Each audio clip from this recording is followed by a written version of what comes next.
प्रतिष्ठित नागरिक, दोन्ही राष्ट्रवादी काँग्रेस पक्षाचे सन्माननीय पदाधिकारी, पत्रकार मित्र आणि माझ्या सहकारी, मी आज प्रचाराचा तसा बघितलं तर रात्रीचा शेवटचा दिवस आहे. उद्या 5:30 ला प्रचार संपणार आहे. आता पुण्यातल्या नागरिकांना 165 नगरसेवक कोण 15 तारखेला मतदान करून निवडून द्यायचे हा निर्णय घ्यायचा. पुण्याची एक वेगळी ओळख आहे. आजचा दिवस तर एक वेगळा दिवस आहे, कारण ज्या पुणे शहराच्या महानगरपालिकेच्या निवडणुकीच्या निमित्तानं आपण सगळेजण एकत्र जमलेलो आहे.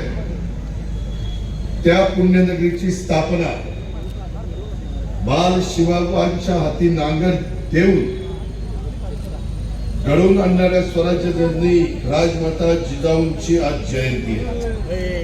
हा केवळ योगायोग नाहीये, तर पुणे शहराच्या सर्वांगीण विकासासाठी आपण सगळ्यांनी एकत्रितपणे प्रतिबद्ध होण्याचा हा आजचा महत्वाचा अत्यंत दिवस आहे. मी आपल्या सर्वांच्या वतीनं स्वराज्य जननी राजमाता जिजाऊंना त्यांच्या चरणी वंदन करतो, त्यांना अभिवादन करतो. त्यांच्या कार्याच्या आणि त्यांच्या त्यागाच्या साक्षीनं आपण आज एक अभिवादन देऊया की राजमाता जिजाऊंच्या, आपल्या सर्वांचा आराध्य दैवत छत्रपती शिवाजी महाराजांच्या संकल्पनेतून पुण्यनगरी आपण यापुढे सर्वांनी मिळून अधिक समृद्ध, सक्षम आणि आदर्श स्वरूपामध्ये विकसित करूया. हेच खरं तर त्यांना अभिवादन करेल.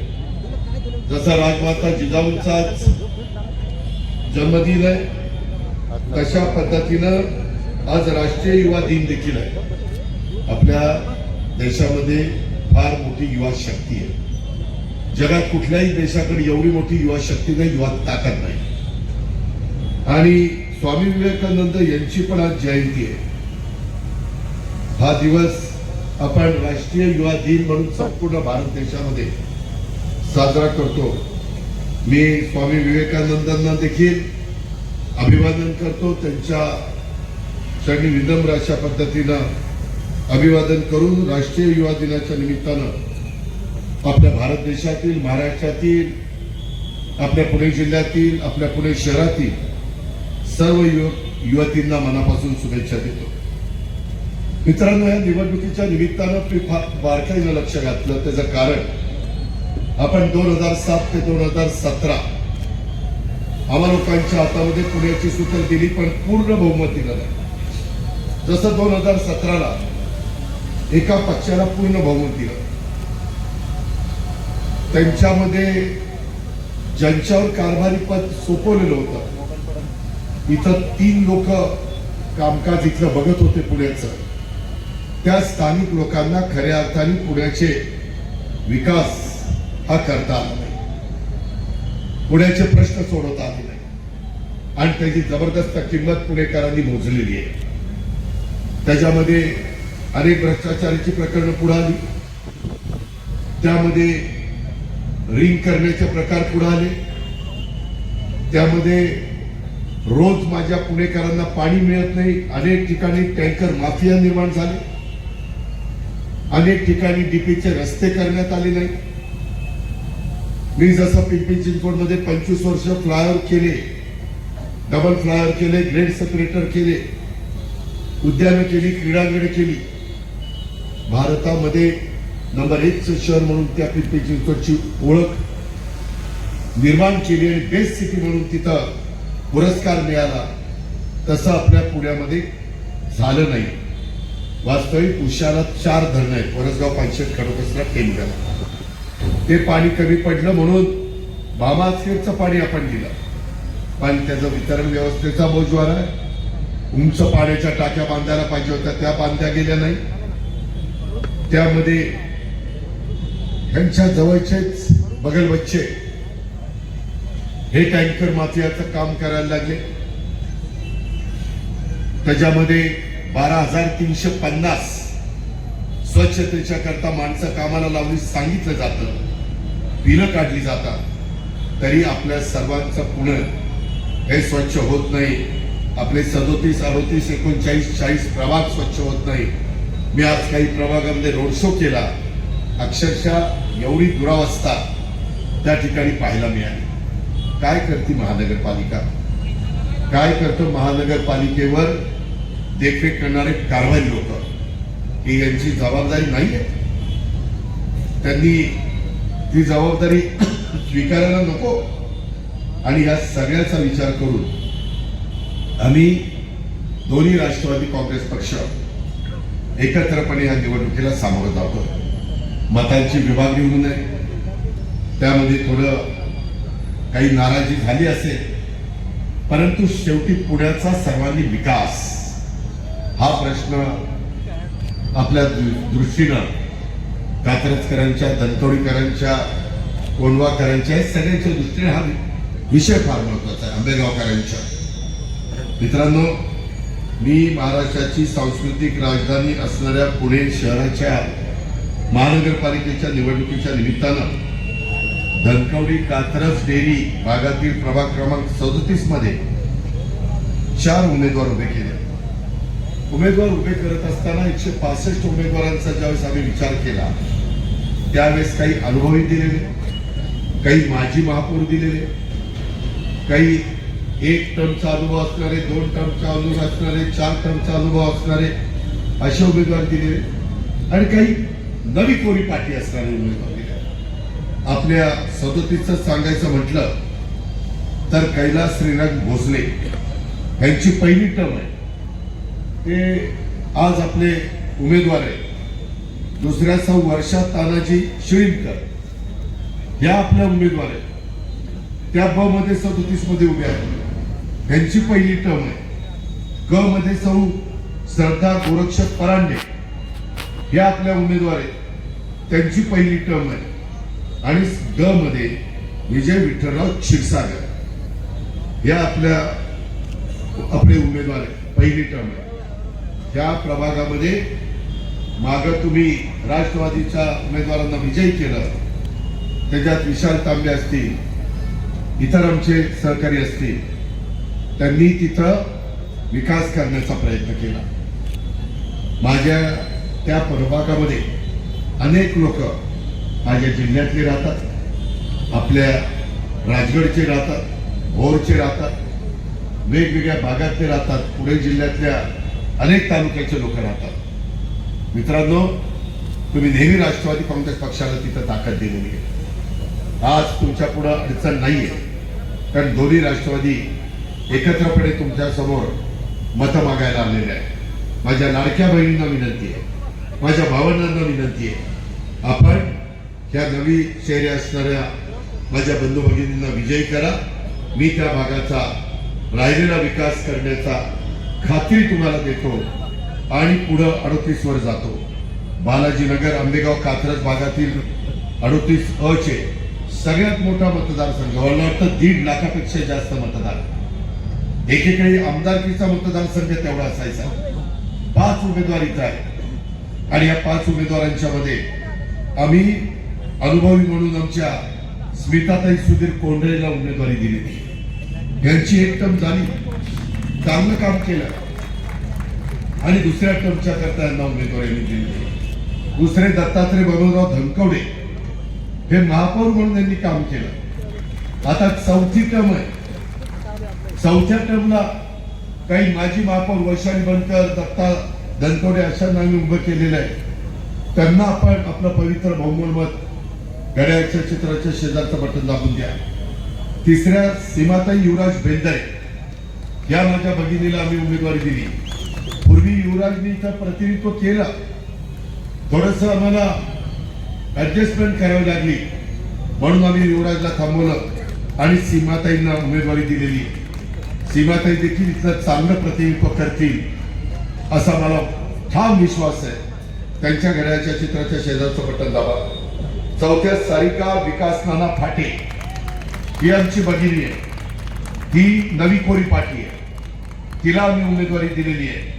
त्यांचं घड्याळाचं चिन्ह आहे, तिथं आपण बटन दाबा. आणि दुसरी टर्म असणारे प्रकाश विठ्ठलराव कदम यांचं घड्याळाचं चिन्ह आहे, त्यांची दुसरी टर्म आहे. त्या अनुभवी व्यक्तीला आम्ही उमेदवारी दिलेली आहे. प्रभाग क्रमांक 39 मध्ये भारती रामनाथ परदेशी ही आमची भगिनी आहे, पहिली टर्म आहे. त्यांची खूण मात्र तुतारी आहे. मी मगाशी सांगितलं काहींची तुतारी, इथं गडबड होऊन देऊ नका. भारतीताई परदेशींची तुतारी खूण आहे. तिथं प्रतीक प्रकाश कर्मांची पहिली टर्म आहे, त्याचं घड्याळ ही खूण आहे. ग मध्ये अभिलाषा निरंजन घाटे यांची उमेदवारी दिलेली आहे, त्यांची पहिली टर्म आहे. आणि बापू उर्फ कुमार प्रभाकर नायर यांची पहिली टर्म आहे. काही आम्ही मित्रपक्षांना जागा दिलेल्या आहेत, त्याच्यामध्ये मित्रपक्षांनी बापू उर्फ कुमार प्रभाकर नायर त्यांना खूण मात्र माहिती करता घड्याळाची दिलेली आहे. असे 4 उमेदवार आहेत. कोंढवा बुद्रुक येवलेवाडीमध्ये 40चा प्रभाग, यामध्ये बाळा उर्फ सुरेश लक्ष्मण कवडे त्यांची पहिली टर्म आहे, त्यांची तुतारी खूण आहे, त्यांना आम्ही उमेदवारी दिलेली आहे. दुसऱ्या वर्षा सतीश मारकर ह्या माझ्या भगिनीची तुतारी खूण आहे, त्यांची पहिली टर्म आहे. तिसऱ्या सपनाताई अमोल धर्मावत यांची पहिली टर्म आहे, त्यांची खूण घड्याळ आहे. मारकडताई कवडेंची सुरेश कवडेंची तुतारी आहे. आणि सपनाताई धर्मावत आणि अण्णा उर्फ गंगाधर विठ्ठलराव बदे यांची घड्याळ खूण आहे, बदेंचे पण पहिली टर्म आहे. असं या 40 प्रभागामध्ये सर्व नवे उमेदवार दिले. वेगवेगळ्या जाती धर्माला प्रतिनिधित्व देण्याचा प्रयत्न दोन्ही राष्ट्रवादी काँग्रेस पक्षाने केलेला आहे. माझी आपल्याला विनंती आहे की पुण्याचा कारभारही आपल्याला बदलायचा आहे आणि त्याकरता तुमची मला साथ हवी आहे. मी कामाचा माणूस आहे, मी शब्दाचा पक्का आहे, मला पुण्याची बारकाईने माहिती आहे. पण महानगरपालिका माझ्या विचारांची नसल्यामुळं मला तिथं अनेक निर्णय घ्यायला अडचण येते. मागं 25 वर्ष पिंपरी चिंचवडकरांनी माझ्या हातात सूत्र दिली, त्या शहराचं कसा काय पालट केलाय हे आपण बघितलं आहे. हे शेवटी आपल्या सर्वांचा पुणे शहर आहे, आपल्या सर्वांचा पुणे जिल्हा आहे आणि त्याच्यामुळं आपण एकदा माझ्यावर विश्वास टाका, मला पूर्ण बहुमत द्या. काही करून राष्ट्रवादी काँग्रेस पक्षाचा महापौर झाला पाहिजे अशा प्रकारची किमया आपण उद्याच्या 15 तारखेला दोन्ही राष्ट्रवादीच्या घड्याळ तुतारीच्या बटन दाबून त्या ठिकाणी द्या. मी तुम्हाला शब्द देतो, मी वादा करतो, मी सकाळी 6 वाजल्यापासून काम करणारा कार्यकर्ता आहे, मला आळस येत नाही. मी फार त्या बाबतीमध्ये अतिशय काम झोपून काम करणारा कार्यकर्ता आहे. मी शिवशाही पुणे आंबेडकरांच्या विचारधारेने या दोन्ही राष्ट्रवादी काँग्रेस पक्ष पुढे चाललेले, त्याच्यावर तिथेही काही आपल्याला अडचण नाही. स्वर्गीय यशवंतराव चव्हाण साहेबांचं बेरजेचं राजकारण आम्ही करण्याचा प्रयत्न करतोय. त्यांच्या विचारांच्यावर आमची वाटचाल चाललेली. कसं चव्हाण साहेबांनी मुख्यमंत्री असताना, संरक्षण मंत्री असताना, गृहमंत्री असताना, अर्थमंत्री असताना, परराष्ट्र मंत्री असताना, उपपंतप्रधान असताना, विरोधी पक्ष नेता असताना काम केलं हे उभ्या महाराष्ट्राने बघितलेलं आहे. अशा पद्धतीनं सुसंस्कृतपणा महाराष्ट्राच्या राजकारणामध्ये कसा असला पाहिजे हे आपल्याला महाराष्ट्रातल्या जनतेला शिकवण्याचं काम हे चव्हाण साहेबांनी केलेलं आहे. पुणे शहराच्या विकासाच्या साठी स्थानिक ज्या लोकांच्या हातामध्ये कारभार होता त्यांचा भ्रष्टाचार रोखण्याच्या करता आम्ही दोन्ही राष्ट्रवादींनी युती केलेली आहे. पुणे शहराला एक ऐतिहासिक आणि भौगोलिक अशा प्रकारचं महत्व आहे.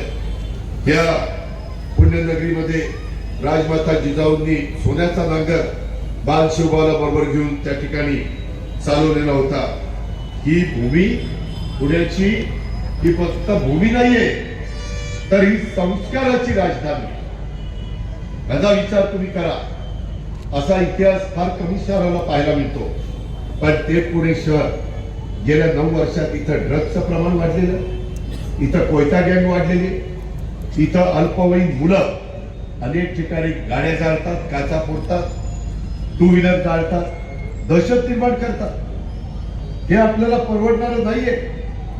आपण आपल्या भावी पिढीचं नुकसान करतोय, आपल्या मुलाबाळांचं नुकसान करतोय. उद्या जर पुणेकरांनी चूक केली, मी पुण्याचा तुम्ही पुण्याचं, आपल्याला पुण्याबद्दलची आपुलकी प्रेम जिव्हाळा आहे, तो इतर बाहेरचे लोक येतील ते सांगतील तेवढा पुरतं सांगून निघून जातील. आपल्याला इथंच राहायचंय, इथंच काम करायचंय, इथंच इथल्या मूलभूत गरजा ज्या भागवण्यात आलेल्या नाहीये त्या सोडवायच्या. म्हणून माझी तुम्हाला विनंती आहे की पुणे हे महाराष्ट्राचं ग्रोथ हब आहे आणि देशातील फास्टेस्ट ग्रोईंग सिटी म्हणून आपल्या पुण्याची ओळख जगभरात झालेली आहे. आज पुण्यात 50 लाखापेक्षा जास्त लोक राहतात, 50 लाख, आणि सातत्याने पुण्याची लोकसंख्या वाढतीये. पुढे काही दिवसात पुणे आणि पिंपरी चिंचवडची लोकसंख्या 1 कोटीला पोहोचली तर आश्चर्य वाटून देऊ नका. एवढं कामाधंद्याच्या नोकरीच्या निमित्तानं IT मध्ये काम करायला, वेगवेगळ्या हॉस्पिटलमध्ये काम करायला, वेगवेगळ्या विद्यापीठामध्ये काम करायला, शिक्षण संस्थांत काम करायला, वेगवेगळ्या कंपन्यांमध्ये काम करायला ऑटो हब आहे. तिथं काम करायला खूप मुलं मुली येतात, खूप जिल्ह्यात येतात, जिल्ह्याबाहेरचे येतात, कारण पुणे आपल्या सर्वांचं आहे. आणि म्हणून माझी तुम्हाला विनंती आहे, इथल्या नागरिकांना मूलभूत गरजांच्या करता गेले 9 वर्ष झगडावं लागलं. किती ठिकाणी टँकर चालू येतो, किती माझ्या सोसायट्यांना टँकरच्या करता लाखो रुपये खर्च करावे लागतात, टॅक्स भरतात. पुणे महानगरपालिकेचं काम नाही. अरे पुणे महानगरपालिकेचं बजेट 12,700 कोटी रुपयाचं आहे. त्याच्यातले 30% पगारात झाला, बाकीचे पैसे विकासाला खर्च करायला नको. प्राधान्य कशाला द्यायला पाहिजे? खड्डेमुक्त रस्ते पुण्याचे असले पाहिजे, ट्रॅफिकची समस्या सोडवली पाहिजे, जिथं सभ्य करायचे तिथं केले पाहिजे, जिथं पाणी नाहीये तिथं रोज पाणी दिलं पाहिजे. हे गोष्टी करा ना. त्याला तर यांनी आग्रह दिला नाही. आणि मी बोलायला लागलो की मग म्हणतात अजित पवार बोलतो. मी माझ्या शहराकरता बोलणार नाही तर कुणाकरता बोलणार? माझी पण काही नैतिक जबाबदारी आहे ना. लोक म्हणणार ना की अजित पवार त्यांनी काय आम्हाला सांगितलं. ते सांगण्याकरता मी तुमच्या सगळ्यांच्या समोर आलो. स्मार्ट पदपथ या नावाखाली चांगले रस्ते, टिकाऊ रस्ते फोडले, अनावश्यक फुटपाथ मोठे केले. अरे गाड्याला जायला जागा नाही, काय गरज होती फुटपाथ मोठे करायची? शहरातील विकास कामांमध्ये नियोजनाचा, पारदर्शकतेचा अभाव होता. तो अभाव मला दूर करायचा आहे. पुण्याच्या विकासासाठी आम्ही कधी भेदभाव केला नाही. जिथं आवश्यक आहे तिथं निधी देण्याचं काम केलं, पण यांनी तसं केलं नाही. राष्ट्रवादी काँग्रेस पक्षाच्या काळात पुणे शहरात आम्ही Jawaharlal Nehru national urban renewal mission मधनं करोड रुपये केंद्रात आणले. पवार साहेब तिथं होते, मी राज्यात होतो, बाकीचे आमचे सहकारी राज्यात होते, दिलीप वळसे पाटील होते. आम्ही केलं ना पुण्याकरता. आता तुम्ही काळजी करू नका. देशाची निवडणूक नाही, देशाच्या संरक्षणाच्या करता, देशाच्या एकंदरीत कामकाजाकरता देशाचे लोकप्रिय पंतप्रधान नरेंद्र मोदी साहेबांना आपण निवडून दिलेलं आहे. आम्ही एनडीए सरकारमध्ये आपल्या असेंब्लीमध्ये महाराष्ट्राचा कारभार बघण्याच्या करता आपण देवेंद्र फडणवीस साहेबांना, एकनाथराव शिंदेजींना आणि अजित पवारांना आपण तिथं पाठवलेलं आहे. आम्ही 3 जण महाराष्ट्राचा कारभार बघतोय. त्याच्यामुळे तुम्ही तिथली काळजी करू नका. आपल्याला काळजी करायची पुणे नगरीची, आपल्या सगळ्या प्रभागाची. हे समजून सांगण्याच्या करता मी आलोय.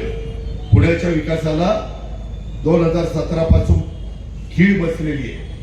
पुण्यामध्ये अनेक गैरप्रकार वाढीला लागलेले आणि सत्ताधारी लोकांच्याकडनं पुण्याचा मोठा विकास झाला असं सांगितलं, पण वास्तव सांगा ना की काय विकास केला. आज कित्येक ठिकाणी ऍक्सिडेंट होत आहे. मित्रांनो, पावसाळ्यामध्ये गेल्या 2-4 वर्षात पुण्याची काय अवस्था झाली. पुण्याला अक्षरशः आपण पाण्याने वेढलेलं बघितलं. किती लोकांच्या घरात पाणी गेलं, किती लोकांची घरदार पाण्यामध्ये त्या ठिकाणी खराब झाली. त्याचा विचार राज्यकर्त्यांनी महानगरपालिकेच्या केलं नाही. आता अनेक भागात झालेलं नुकसान पुणेकर अजून विसरलेले नाहीत. हे सर्व महानगरपालिकेच्या चुकीच्या नियोजनामुळे घडलेलं आहे. शहरात दरवर्षी अनेक नद्या नाल्यांवर अतिक्रमण होतं. काय करते महानगरपालिका? का रडारोडा टाकून देते? का नदीचं पात्र अरुंद त्या ठिकाणी होऊन देतात? त्यामुळे दरवर्षी पुण्याला पूर आणि वाहतुकीची कोंडी आणि नुकसान सहन करायला लागतं. त्याच्यावर महानगरपालिकेने ठोस कामगिरी करायला नको होती? ही त्यांची जबाबदारी नव्हती? 9 वर्ष काही कमी आहे? त्याच्यामध्ये पुण्यामध्ये आम्ही मेट्रोचं भूमिपूजन केलं. डॉक्टर मनमोहन सिंगांच्या काळामध्ये मेट्रो आम्ही मंजूर केली आणि त्याच्यानंतर नरेंद्र मोदी पंतप्रधान झाल्यावर मोदी साहेबांना बोलून मला वाटतं ऍग्रिकल्चर कॉलेजच्या ग्राउंडवर भूमिपूजन केलं. त्यावेळेस दोन्ही महापौर राष्ट्रवादी काँग्रेस पक्षाचे होते. आज भूमिपूजन करून इतके दिवस झाले तरी अजून सगळीकडे मेट्रो पोहोचू शकले नाही. याकरता महानगरपालिकेने महत्वाची जबाबदारी पार पाडायला हवी होती. ते कामगार पुतळा इथली जागा द्यायला वेळ लागला, इतर जागा द्यायला वेळ लावतात आणि त्याच्यामुळे माझी आपल्याला विनंती आहे, या सगळ्या गोष्टी आपल्याला दूर करायच्या. 110 किलोमीटर मेट्रोचं जाळं पुण्यामध्ये निर्माण व्हायला पाहिजे होतं. पुण्यातून पिंपरी मिळून सध्या फक्त 33 किलोमीटर झालंय. आता आम्ही मागे लागलोय. येत्या काही दिवसात 25 किलोमीटर आणखी वाढेल. पालिकेच्या सत्ताधाऱ्यांनी योग्य लक्ष दिलं असतं तर या मेट्रोच्या कामाला गती मिळाली असती आणि नियोजन आणि अंमलबजावणी देखील त्या ठिकाणी चांगली झाली असती. पण त्याचा अभाव हा स्पष्ट आपल्याला पाहायला मिळतोय. पाणी टंचाईच्या बद्दल आत्ताच मी तुम्हाला सांगितलं. मी पुण्याच्यासाठी दोन्ही राष्ट्रवादी काँग्रेस पक्षाच्या वतीनं हमी पत्र दिलेलं आहे, ते जाहीर केलंय. ते पुण्याच्या सर्वांगीण विकासासाठी अष्टसूत्री अष्टपाटी मी मांडलेलं आहे. नळाद्वारे 5 कामं पक्का वादा, नळाद्वारे दररोज पाणी, त्याच्यामध्ये जिथं टाक्या नसतील तिथं टाक्या करणं, वितरण व्यवस्था करणं, ट्रॅफिक मुक्त खड्डेमुक्त आपली महानगरपालिका, तिथं 33 मिसिंग लिंक आणि 15 मुख्य रस्त्याच्या दर्जामध्ये सुधारणा करणं, इंदूरला जसं स्वच्छ आहे तसं आपल्या पुण्याला स्वच्छ करणं, पुण्यामध्ये अनेक भागात 200 राजमाता जिजाऊ क्लिनिक त्या ठिकाणी ओपीडी उभारणं, हवामानाचा अभ्यास करून दीर्घकालीन उपाययोजना करणं, झोपडपट्टीमध्ये राहणाऱ्या नागरिकांना हक्कांना प्राधान्य देणं, सर्वांच्यासाठी मेट्रो आणि PMPML बस मोफत आम्ही देणार आहे. मोफत. मी जसं महिलांना त्या ठिकाणी लाडकी बहीण योजना आणली, शेतकऱ्यांना वीज माफीची योजना आणली, तसं आपल्या दोन्ही महानगरपालिकेचं बजेट 22 ते 23 हजार कोटीचं आहे. ते आपल्याला शक्य आहे.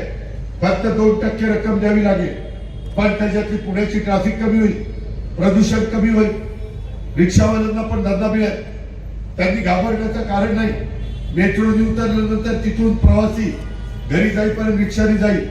PMPL वरून उतरल्यानंतर त्या बस स्टॉप पासून त्याचं घर लांब असेल तर तो त्या ठिकाणी रिक्षा वापरेल. त्याच्यामुळं हे जो भाऊ करतात रिक्षाचा धंदा बसेल, अजिबात रिक्षाचा धंदा बसणार नाही. उलट मी रिक्षा चालकांशी बोललो, इथनं पुढं मोकळीक दिलेली आहे, त्याच्यामध्ये लायसन्स रिक्षा चालवण्याचं द्यायचं, ते उलट आता बंद करायचंय. हाही त्यांचा धंदा राहिला नाही. त्याकरता त्याला आपल्याला थांबवायचंय. या पद्धतीचं काम आपल्याला करायचंय.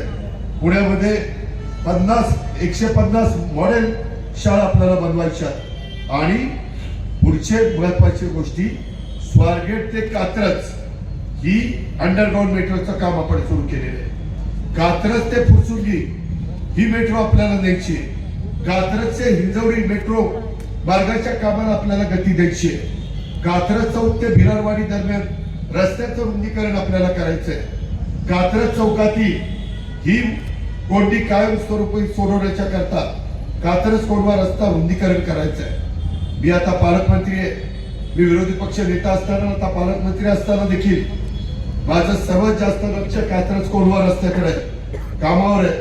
मी स्वतः भल्या पाटे येऊन भेट देऊन कामाची पाहणी केलेली आहे. सातत्याने आढावा घेतोय. या कामाकरता काहींच्या जमिनी ज्या ऍक्वायर करायच्या होत्या त्याला अधिग्रहण म्हणतात. आवश्यक निधी राज्य सरकारकडनं सातत्याने आम्ही दिलेला आहे. मी आमच्या जाहीरनाम्यामध्ये देखील कात्रज कोंढवा रस्ता पूर्ण करण्याचं वचन दिलेलं आहे. तुम्ही अजित पवारांना ओळखता. मी आपल्या सर्वांना सांगतो, नागरिकांनो, 6 महिन्याच्या आत हा रखडलेला रिंग रोड रस्ता मी नाही पूर्ण केला तर नावाचा अजित पवार सांगणार. फक्त मला महानगरपालिका ताब्यात द्या, त्याच्यामध्ये कुठेही अडचण येऊन देत नाही. आणि या पद्धतीने काम करत असताना कात्रज चौकातील उड्डाण पूल होण्यासाठी नॅशनल हायवे गडकरी साहेबांशी बोलून आम्ही अनेक बैठका घेतलेल्या आहेत. यातील स्थानिक अडचणी दूर झाल्या. आता कोणता अडथळा नाही. आता त्या कामाला आपल्याला गती द्यायची. दत्तनगर चौकात सातत्याने वाहतुकीची कोंडी होतीये. त्या परिसरात डीपी रोड त्याला प्राधान्य द्यायचंय.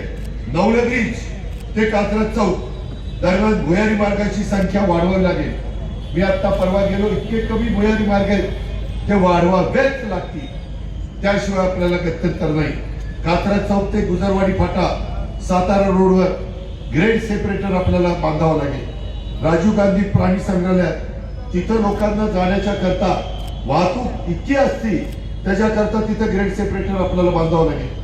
आणि पुढे पिंपरी चिंचवडचा रखडलेला रिंग रोड त्याला गती द्यायची. हा रस्ते विकास महामंडळाचा आहे.